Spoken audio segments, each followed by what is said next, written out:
नमस्कार मंडळी.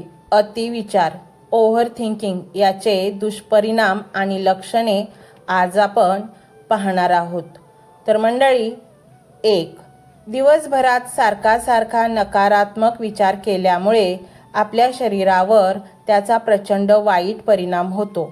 अतिविचारामुळे भुयांपासून मानेपर्यंतचे स्नायुतंतू आकसतात आणि त्या व्यक्तीला संध्याकाळपर्यंत डोकं जड झाल्यासारखं वाटून डोकं दुखायला लागतं. अशा व्यक्तीला सतत थकवा जाणवतो. भीतीच्या, रागाच्या, दुःखाच्या, नकारात्मक बदला घेण्याच्या विचारांमुळे चेहरा, जबडा, मान हे स्नायू आकसतात. 2. झोप न लागणे. प्रचंड डोकेदुखी यावरून आपण अतिविचार करतो हे अगदी स्पष्टपणे कळते. विचारांमुळे झोपेवर होणारा परिणाम. सारखा विचार केल्यामुळे त्या व्यक्तीला झोप लागत नाही.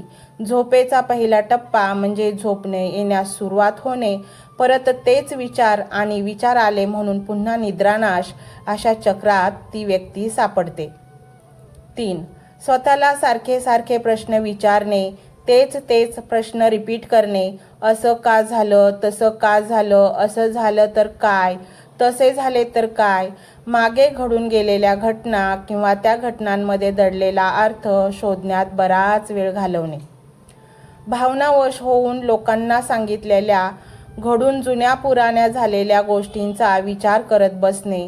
अरे मी असे बोलायला नको होते, अरे मी तसे बोलले नसते तर बरे झाले असते, असा व्यर्थ विचार करत बसणे. आपल्या हातून घडलेल्या चुका सारख्या आठवणे. एखाद्याने केलेला अपमान, एखाद्याचे खोचून बोलणे, मनात ती गोष्ट धरून बसणे, त्यावर सतत उलटसुलट विचार करत बसणे.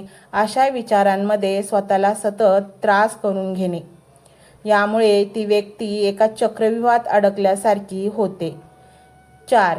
जास्त विचार केल्याने आपल्याला भूक लागत नाही, जेवणावरची इच्छाच निघून जाते.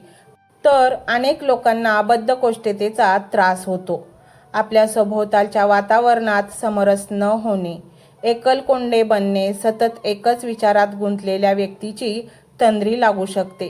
घरात एखाद्या ठिकाणी तंद्री लागणे एक वेळ चालू शकेल, मात्र प्रवासात, गाडी चालवताना अशा तंद्रीने अपघात होऊ शकतो. 5. सतत तोच विचार येणं आणि त्याप्रमाणे कृती नाही केली तर मन प्रचंड बेचैन होणं. थोडा वेळ नाही गेला तर पुन्हा तोच विचार मनात येणं. अशा चक्रामध्ये या व्यक्ती अडकतात. विक्रम वेताळाच्या वेताळाप्रमाणे एकच विचार मानगुटीवर बसतो. सारखे मनात तीच घाराणी गाणे. मनात वाईट विचार येणे, दुःखी विचार सतत मनात येणे. एक प्रकारचे विचार मनात पिंगा घालू लागल्यामुळे ती व्यक्ती त्या विचारांच्या भोवऱ्यात अडकून पडते आणि मग संध्याकाळपर्यंत ती व्यक्ती मानसिकदृष्ट्या संपूर्ण थकते. मग मनात प्रश्न सुरू होतो, शंका सुरू होतात.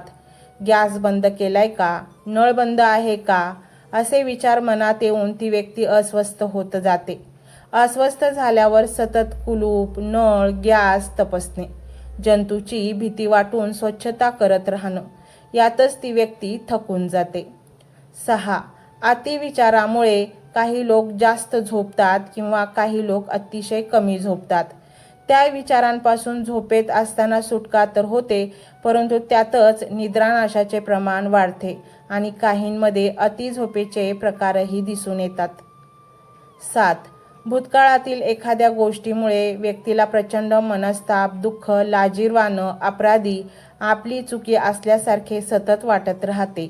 अतिविचाराचे हे पण एक लक्षण आहे की आपले नाते तुटेल का, तुटले तर कसं होईल, किंवा नाते तुटले असेल तर ते का तुटले, हे विचार सतत मनात येत राहतात. त्यांचे मन सतत भूतकाळात किंवा भविष्यकाळात गुरफटून जाते आणि तो वर्तमान जगण्याचे विसरूनच जातात. ज्या गोष्टींवर आपले काहीच कंट्रोल नाही, अशा गोष्टींचा तो सतत विचार करत राहतो. त्याचप्रमाणे चिंता आणि तणाव मनातून काढण्यासाठी ती व्यक्ती असमर्थ ठरते. तर मंडळी, हे विचार, ही माहिती तुम्हाला कशी वाटली ही कमेंटमध्ये नक्की सांगा. चॅनलवर आलाच आहात तर सबस्क्राईब करूनच जा आणि बेल आयकॉनचे बटन देखील प्रेस करा, म्हणजे माझे असेच नवनवीन व्हिडिओ तुमच्यापर्यंत लवकरात लवकर पोहोचतील. तर मंडळी, श्री स्वामी समर्थ.